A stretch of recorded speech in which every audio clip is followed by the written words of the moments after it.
Okay, so the next update is called the Wild Update. The Wild Update sounds very, very intriguing. So what does it Indeed. encompass? So the word wild mainly means like two things for us. So the first thing is like beautiful nature, and the second thing is like really scary challenges and adventures. Oh, that sounds awesome. And so what we're going to do is we're going to have some of our gameplay designers come and tell us more about specific things about the Wild Update, because there's these different parts to it. And we have the first one here, which is our Deep Dark expert, Brandon. Hello. Hi, Brandon. Welcome. Thank you. So we've moved the Deep Dark into this update. Can you talk to us more about why? Yes, I mean, one of the biggest things about the Deep Dark and the Warden and the Skulk is that it's just expanded. It's gotten bigger, and we really wanted to make sure that we did this right and that we didn't just rush it. That includes even unique loot inside the Deep Dark as well. And yeah, we also want to make sure that let's actually look at some of the new things that we have in it right now, which is the ancient cities. That's awesome. I can't wait. Oh, wow.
Wow, it's like both beautiful and terrifying at the same time. Like I have so many emotions when I look at that Deep Dark biome. Yes, I mean, we really didn't want the Deep Dark biome to just be, caves or just skulks spread around. We wanted it to add a bit more mystery to it. And there's this ancient city, and what is it doing there? We're not going to tell the players. We're just going to let them go throughout and explore and see what they come to. And there's even this like ancient structure in the middle of every single city, and it's got something interesting about it that you're going to have to explore in game. It's really cool. I like, it feels like a place you want to explore. Yes, I love that it really deepens the mystery of Minecraft. Like Minecraft is all about player stories, and Deep Dark definitely inspires the storytelling, I think. That's so cool. And so last year you showed us the skulk sensor, but I know you've been working on it, a little skulk family. It's a skulk family. Like, Is it that yeah, maybe they're not so cute. They're not so friendly, no. Yeah, last year we focused a lot on the skulk sensor, but since then we've kind of been trying to figure out what do all the different blocks in the skulk family do. And one of them actually is something called a skulk catalyst. And the main thing about the skulk catalyst is it's actually what causes the skulk to spread. As you can see here, whenever a mob dies, such as a zombie, near the skulk catalyst, it actually spreads skulk underneath it. And the amount is based on how much XP that zombie would have dropped. Wow. So, the Deep Dark, it's kind of overgrown with all these skulk blocks, so that means that lots of mobs must have died there. Quite a lot, yes. Doesn't make it less scary. Oh, and as you can see here, when you mine some of the skulk blocks, you actually get enchanting points. Yes, and of course, if you still want to get some of the blocks for decoration or something, you can just use a silk touch. And then we have the Skulk Shrieker. So when this block is activated, it's gonna give that really scary shriek sound that you heard now. And it also gives this darkness effect, so it's like pulsating darkness. You can even see now when you're sneaking and you step on a skulk sensor, even sneaking it will activate. Wow. Okay. Definitely not a friendly family. No. And I will say to our younger viewers, in a minute, we're going to show you a clip that's a little scarier. But I mean, Brandon, those have so many things that players can do with them. Like, Yeah. what do you imagine them doing? I think the Skull Catalyst is going to be really interesting because, when you could create a mob farm with through the tech community.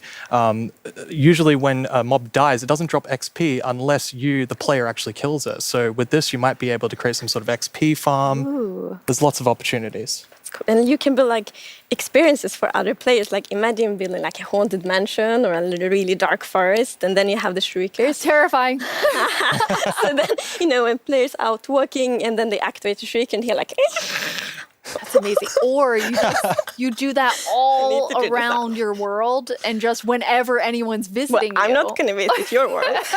shriekers are just shrieking. We have a community question for you. Hi, it's Jinjam from Germany, and my question is, what was the inspiration behind the Shrieker? Yeah, I mean, that's an interesting question. From the art side, we actually had the inspiration behind the human larynx, which is like the vocal cord or vocal structure or something, just something that represents kind of creating sounds. And from the gameplay perspective, we wanted to make sure that, first of all, the Warden spawns in a unique way, and also in a way that you can avoid it. So usually you can kind of sneak around, and as long as you don't activate the skulk shriekers, then the Warden won't come. But if you do make too many noises and the skulk shrieker activates too many times, the Warden will come.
I'm kind of back to thinking that the Skulk family is very adorable and sweet after seeing that.